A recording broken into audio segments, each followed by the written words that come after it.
Magandang umaga mga manunood. Matutunghayan natin ang kwento patungkol sa isang punong guro na may pamagat na tanong na may tunay na sagot. Ipakikilala ko muna ang mga tauhan. Ako nga pala si Jason G. Timusan bilang narrator. Rocky Tisado bilang Principal Dong.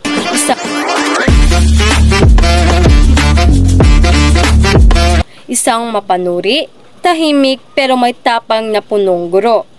Milbert Ambi bilang Sir Enzo.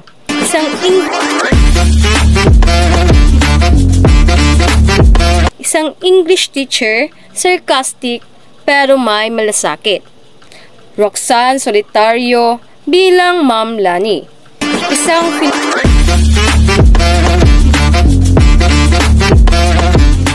Isang Filipino teacher, idealistic at expressive. Erich Macabinlar bilang Ma'am Tess.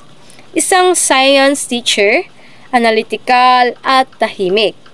At isang grade 9 student na matalino pero mahiyain.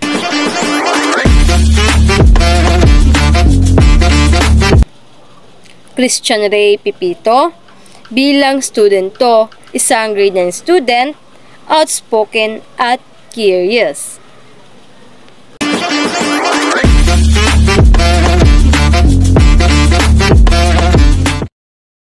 Sa isang pampublikong paaralan, may mga tanong na paulit-ulit. Hindi tanong ng estudyante, kundi tanong ng sistema. Bakit tila walang saysay ang mga pagsusulit? Sa gitna ng katahimikan, si Principal Dong ay nagtanong. Hindi para maparusa, kundi para magbago. Enzo, napansin mo ba na parang hindi na interesado ang mga bata sa pagsusulit natin? Paano ba naman puro multiple choice, puro what is occupied? Walang bakit o paano.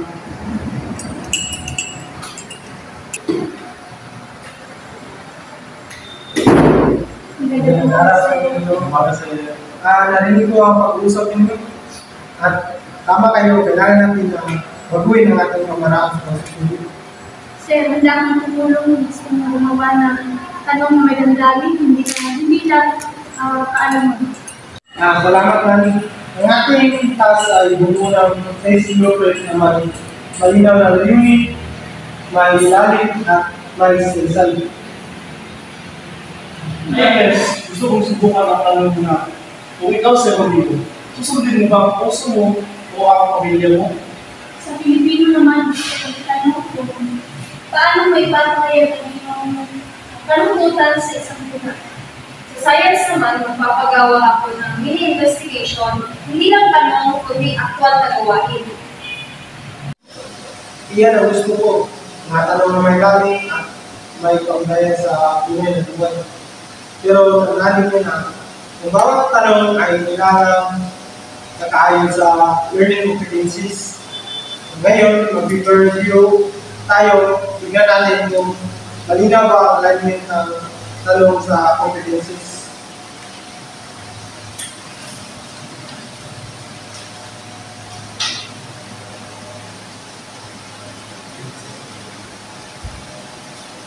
Yes, ang ganda po science natin po.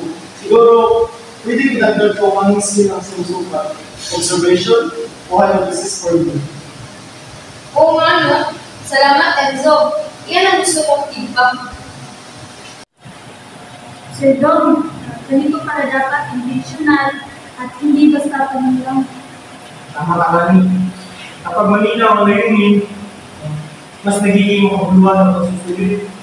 Wala yung hindi lang ito tungkol sa sagot, kundi sa pagkatulong sa bata. Tahimik ang mga guro na nagtitinginan sabay ngiti dahil nararamdaman nila ang simula ng pagbabago.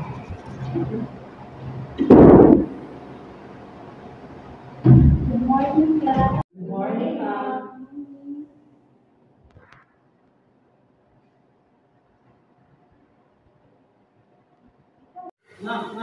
Yes, Christian? Pwede po magtanong. Ano Bakit po ganito ang mga tanong ngayon? Hindi po ito tulad ko dati. Magandang tanong, Christian, dahil gusto namin malaman kung hindi lang kung ano ang alam nyo, kundi kung paano kayo mag-isip. Ma'am Lani, ngayon ko lang naramdaman na may halaga pala ako sa grupo.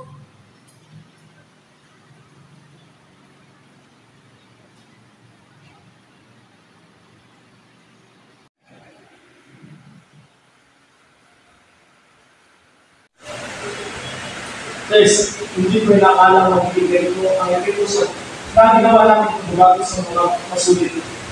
Yung dati tahimik na bata, ngayon ang lalim ng mga salit. At mas guided din ang pagtuturo ko. Dahil alam ko kung saan patutungo ang aking assessment. Sir, ito po ang sagot ng Teresa. Hindi ko siya student, pero dati ang lalim ng pagkakaintindi niya sa akin.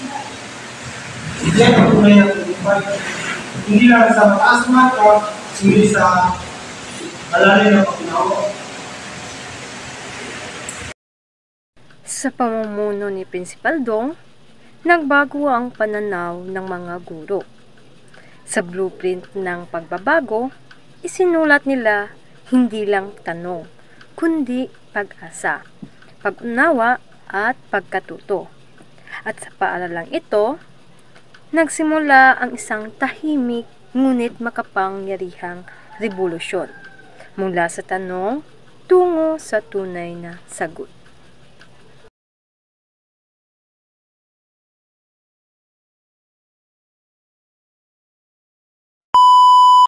Huwag pamilya ng city. Katawa sa ako. Awak sa Baguhin ng ating, ay, hindi tama.